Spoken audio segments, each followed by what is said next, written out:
Un plateau de théâtre, ça ressemble à ça quand il n'y a personne. Du bois, du métal, des câbles. Une géographie verticale que le public ne verra jamais. Là-haut, au grill, à quelques mètres au-dessus du plateau, des perches, des charges, des systèmes qui attendent. Dans le spectacle vivant, certains gestes ne s'improvisent pas, ils se transmettent. Et pour les transmettre, il faut d'abord pouvoir les montrer.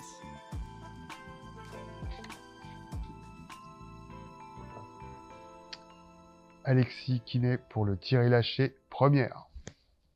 Je m'appelle Alexis Quinet, je suis formateur en machinerie traditionnelle et référent des formations Régie Plateau en alternance au CFPTS. Un tiré-lâché se présente sous plusieurs formes. C'est un système qui permet de lâcher différents objets du cintre vers le plateau. On peut lâcher des tissus, on peut lâcher des toiles, des rideaux, des objets, tout ce qu'on veut finalement. Tout est permis avec ce genre de système. Alors, il en existe quand même plusieurs. Il n'y a pas que le tiré-lâché à goupille, puisque là on parle du tiré-lâché à goupille. Il y a des tirés-lâchés qu'on appelle tirés-lâchés, mais qui n'en sont pas vraiment, puisque ce sont des électroaimants, c'est un déclenchement électrique. On a aussi des choses très anciennes qui s'appellent les kabuki. Les kabuki, ce sont des planches à clous qui sont sur une bascule, et on vient accrocher notre rideau sur les clous avec les œillets. Et quand on bascule la planche, le rideau se détache de la planche à clous et tombe au plateau. Avant d'avoir ce système à goupille, je l'enseignais virtuellement avec juste un petit dessin. J'avais pas vraiment de solution puisque j'avais pas la machine. Je savais la fabriquer, mais j'avais jamais pris le temps de le faire. Et ben, je faisais ça sur papier. Comme je n'avais pas ce système de tiré-lâché à goupille et que Zephyr est arrivé au sein du CFPTS et est en charge du service machinerie à la logistique, je pense que c'était judicieux de lui demander de fabriquer ce système puisque Zephyr a aussi des talents de menuisier et autres bricolages, donc ça m'a semblé cohérent de lui demander directement de faire ça. Alors je m'appelle Zéphyr Drio, je travaille ici au CFPTS en tant qu'employé technicien spécialisé plateau et je m'occupe des 3 plateaux qu'on a dans nos locaux et du matériel qui est à disposition. Je travaille aussi du coup à la logistique, je m'occupe de préparer les stages avant qu'ils commencent. J'ai des échanges avec les formateurs pour savoir de quel matos ils ont besoin, s'il y a besoin de lumière aussi, je vois avec mes collègues pour leur mettre à disposition. Et je suis là pendant tout le stage pour que le stage se déroule bien avec les formateurs. De base, je m'occupe pas de la menuiserie ici, c'est juste vu que j'ai un savoir en menuiserie, vu que j'ai un bac pro menuiserie, on en profite pour construire des outils comme le tiré-lâché ou un meuble pour la salle vidéo. Quand Alexis m'a présenté sa demande, j'ai eu un petit coup de stress au début, parce que j'avais jamais du coup imaginé un outil que je devais moi-même construire et inventer le fonctionnement. Quand j'étais en menuiserie, avant d'être ici, je construisais des meubles via des plans, donc j'avais jamais à moi-même concevoir le produit final. C'était quelqu'un d'autre qui concevait et moi je construisais. Avec Alexis, on a dû regarder un peu et imaginer ce qui allait être nos problèmes et un peu notre liste de choses à respecter pour ici notre plateau. Du coup, j'ai commencé par regarder un peu sur internet ce que les gens avaient pu construire, des vidéos et tout ça. J'ai parlé avec des collègues de la machinerie, avec des connaissances, avec des apprenants d'ici, avec des gens qui travaillent dans des théâtres. On a beaucoup échangé aussi sur les attentes que j'avais de ce système. On avait un cahier des charges qui était assez simple. Il fallait que ça soit peu cher. Pour le ranger, il fallait qu'il soit pas très grand.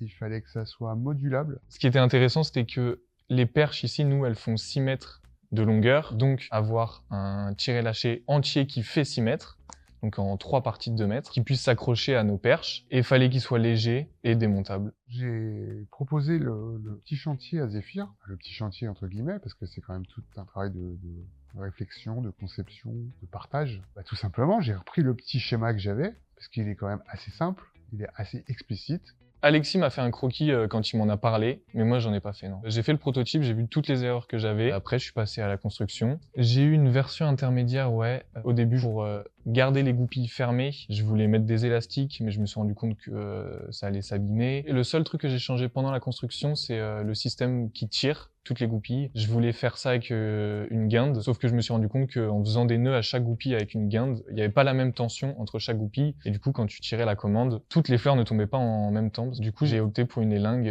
pour garder la même tension et que ça bouge pas dans le temps même. À l'atelier j'y ai passé très peu de temps parce qu'en fait j'ai juste eu à débiter mes 3 battants et je les ai coupés à la radiale en 3 battants de 2 mètres. C'est le seul moment que j'ai passé à l'atelier pour le côté bois, parce qu'il y a très peu de bois en fait. C'est très simple comme construction. Après ouais, c'est plus côté visserie, j'ai pris des vis, mes goupilles, et j'ai vissé tout ça sur mes battants. Et après j'ai réfléchi à comment l'accrocher, donc ça j'ai choisi des crochets de projecteur. J'ai fait le choix de prendre un battant, parce que c'est un bois qui est léger, très peu coûteux, et donc je pouvais en faire plein de tirés-lâchés à la file. Maintenant que le système est utilisé en formation, je me rends compte de petits problèmes qu'il y a et de choses que je dois changer. En fait, les ressorts, ils tiennent pas à la longue. Du coup, j'en ai déjà changé quelques-uns. Mais j'aimerais mettre une butée en fin de course de mes goupilles pour arrêter que les ressorts s'abîment et se détendent, en fait. Au lieu de les changer tous les 4 matins. Cet élément de machinerie, quand on l'actionne, on s'attend pas à ce qui va se passer, en fait. C'est un effet surprise. La première réaction des stagiaires, des apprentis, c'est un effet waouh. Là, en plus, on lui a mis une application particulière. C'est-à-dire que là, on lâche pas une toile. Là, j'ai des petites fleurs qui sont cachées dans les cintres. Et au bout de ces fleurs, il y a une pointe de fléchette. Ça, c'est fait artisanalement. On a acheté les pointes de fléchette, des fleurs en plastique, les a collées, et ça nous donne une fléchette fleurie qui tombe du ciel et qui vient se planter dans le plateau. Et ça fait un effet waouh, parce que quand il y a une quarantaine de fleurs qui viennent d'un coup, en 1 seconde, se planter dans le plateau, d'un coup, on a un parterre de fleurs qui est apparu, comme par miracle, et on n'a pas compris vraiment ce qui se passait, quoi. Le fait de l'avoir sous la main, sous les yeux, et quand même que les apprentis et les stagiaires puissent y toucher et puissent le manipuler, et puissent acquérir la bonne gestuelle pour actionner le système. En plus, ça démystifie un petit peu le truc de la manière où, quand on le voit sur le papier, on voit pas forcément comment ça marche, on voit pas forcément l'application concrète et le résultat. Là, on voit que c'est efficace, que ça fonctionne et qu'en fait c'est tout bête, c'est très facile à fabriquer. Quand on décortique la machine, quand on voit comment c'est fait, en fait c'est tout simple, c'est tout bête.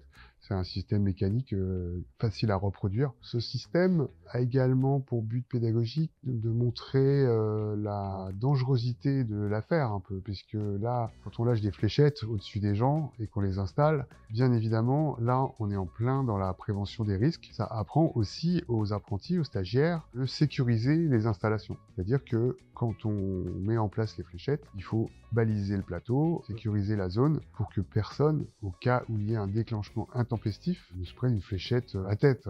Bien évidemment, on veut surtout pas ça. C'est un bon exemple de choses dangereuses qu'il peut y avoir sur un plateau, parce que le plateau reste un environnement dangereux. La première utilisation, je l'ai installé avec eux, donc pour leur montrer comment ils s'installaient et tout ça. J'étais un peu stressé qu'il marche pas, que je me rends compte qu'il y a plein de problèmes, mais ça a hyper bien marché. Toutes les fleurs sont tombées d'un coup, un beau champ de fleurs sur un plateau. J'étais hyper content, c'était assez cool à voir de revoir le début, quand Alexis m'en a parlé de l'idée, jusqu'au résultat final devant une classe, c'était assez agréable. Le tiré-lâché de Zéphyr, comment je pourrais le qualifier? Il est efficace et improbable, étonnant, épatant, il est waouh, ça marche. J'en ai rêvé toute ma vie.